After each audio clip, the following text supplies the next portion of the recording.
વદનની બજારોમાં પડકારા મારે છે ને 2022માં અમે બધા ઇલેક્શન લડ્યા ને જનરલ, ત્યારે આ ભાઈ લડેલા જ હતા સુરતથી, તો ન્યાયને સ્વીકારેલ નથી.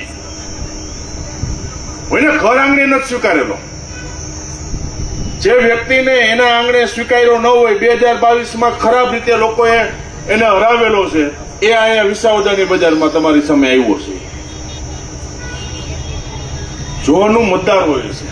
આ વિસ્તાર આપણો વિસ્તાર છે. બહારથી કોઈ પડકારા મારીને વહી જાય તો એ નથી રહેવું અહીંયા રહેવાનું. વર્ષો કીધું કેટલી રાજનીતિમાં કેટલી ચૂંટણીઓ તમે લડાઈશો, અને કીધું કે આજે તો હું એવા વ્યક્તિના સમર્થન માટે મતની અપીલ કરવામાં આવ્યો છું, ભારતીય જનતા પાર્ટીના ઉમેદવાર કિરીટ પટેલ, કે જેને ઓળખાણની જરૂર નથી. તમારી એને ઓળખાણ આપવાની જરૂર નથી.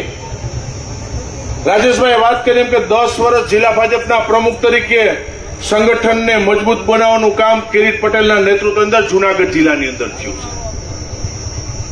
અને કીધું કે પહેલી વખત તાકાતવાળો ઉમેદવાર ભારતીય જનતા પાર્ટી આપ્યો છે. હું સાક્ષી કાયમી માટે એક વાતનો રહ્યો છું.